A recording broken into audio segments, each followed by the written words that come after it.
warga Jakarta, bersama saya Anton Haryadi. Dan saya Aulia Sarvina. Program Berita Jakarta hari ini, Kamis 2 April 2026. Menghadirkan berita pilihan dan informasi terbaru untuk Anda.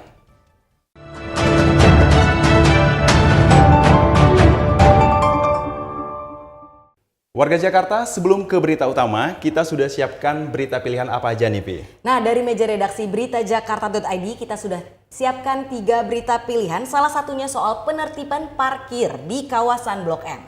Pastinya Blok M lebih nyaman nih. Nggak ada lagi oknum yang meminta tarif parkir yang nggak masuk akal. Bener banget Anton, bukan cuma parkir liarnya saja, trotoar juga ditertibkan jadi kawasan Blok M lebih tertib dan nyaman.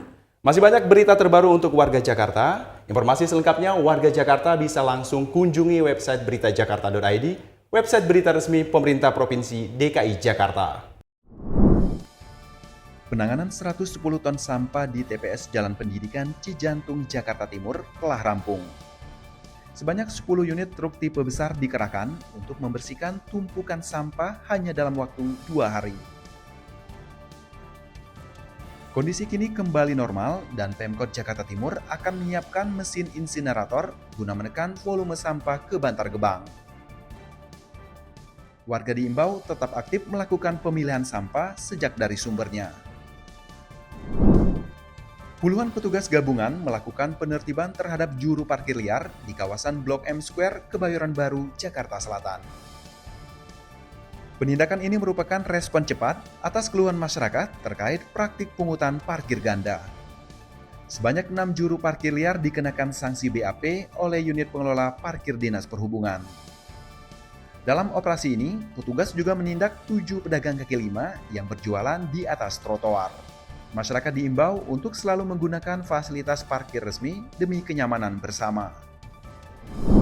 Badan Pusat Statistik DKI Jakarta mencatat angka inflasi ibu kota pada Maret 2026 sebesar 0,51%. Secara tahunan, inflasi Jakarta mencapai 3,37%. Kenaikan harga daging ayam ras, bensin, serta tarif angkutan antar kota menjadi penyumbang utama inflasi bulan ini. Meski demikian, kelompok transportasi serta informasi dan komunikasi justru mengalami deflasi yang dipengaruhi oleh turunnya harga telepon seluler.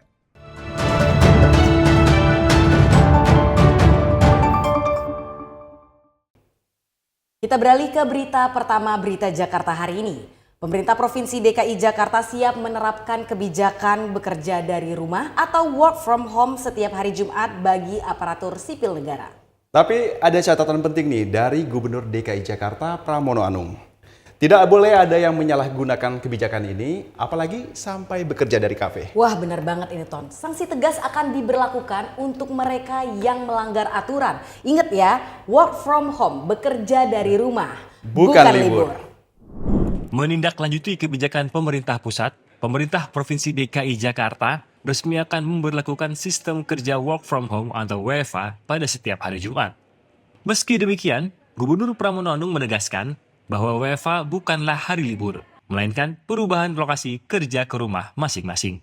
Kebijakan ini tidak berlaku bagi seluruh pegawai, aparatur sipil negara atau ASN yang bertugas di sektor pelayanan publik, serta jabatan strategis tetap diwajibkan bekerja secara tatap muka.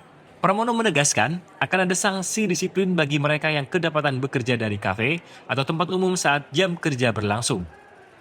Berkaitan dengan work from home yang sudah diputuskan oleh pemerintah pusat setiap hari Jumat, maka pemerintah DKI Jakarta akan mengikuti itu. Mengenai work from cafe atau manapun, kalau itu terjadi maka pasti akan ada sanksi tindakan yang tegas untuk itu. Pokoknya sanksi kalau perlu dibina. Guna memastikan kepatuhan, Pemprov DKI akan melakukan pengawasan ketat melalui sistem absensi mobile. Selain itu, ASN yang sedang dalam jadwal WFH dilarang menggunakan kendaraan pribadi untuk meminimalisir penyalahgunaan waktu kerja untuk berlibur. Adapun kuota pegawai yang diperbolehkan WFH berada di rentang 25 hingga maksimal 50%. Saat ini, detail teknis tengah disiapkan oleh Sekretaris Daerah bersama Badan Kepegawaian Daerah sebelum resmi dituangkan dalam surat keputusan Gubernur. Tim Berita Jakarta melaporkan. Kita beralih ke berita selanjutnya. Anton sudah tahu belum? Pertumbuhan ekonomi Jakarta pada tahun 2025 lebih tinggi dari target nasional. Benar, Pi. Bahkan pada momen Hari Raya Keagamaan kemarin, perputaran uang di Jakarta mencapai 67,5 triliun rupiah. Gubernur DKI Jakarta Pramono Anung menegaskan komitmennya dalam menjaga stabilitas dan pertumbuhan ekonomi di Jakarta. Nah, tidak hanya menjaga ketersediaan stok pangan, pemerintah Provinsi DKI Jakarta juga akan terus melakukan terobosan untuk meningkatkan roda perekonomian masyarakat.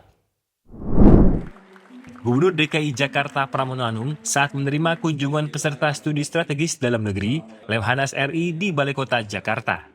Dalam paparannya, Pramono menyebut ekonomi Jakarta tahun 2025 tumbuh sebesar 5,21% atau di atas rata-rata nasional. Meski secara geografis tergolong kecil, Jakarta menyumbang 16,61% terhadap pendapatan domestik bruto nasional.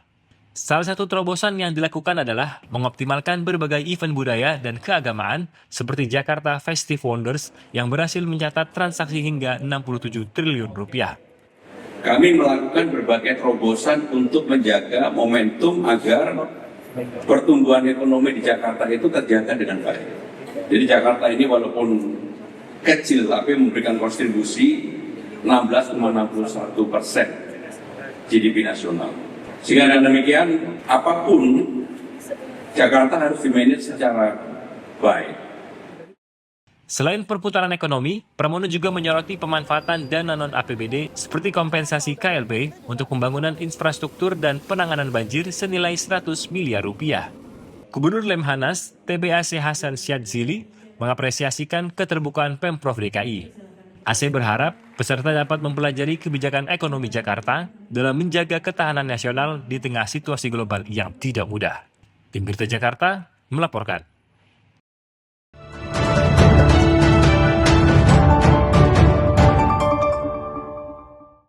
Kita masuk ke segmen Info Jakarta.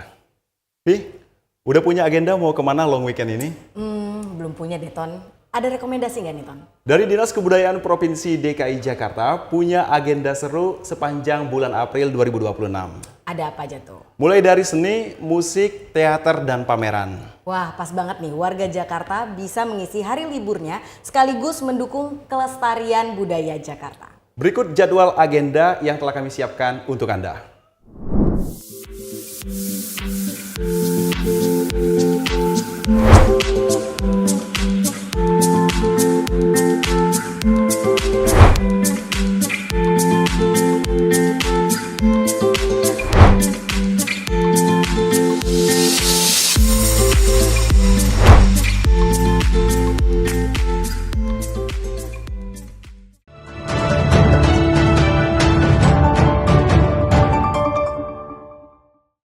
Kita beralih ke informasi cuaca. Sebelum memulai aktivitas esok hari, warga Jakarta bisa melihat perakiraan cuaca yang dirilis BMKG berikut ini.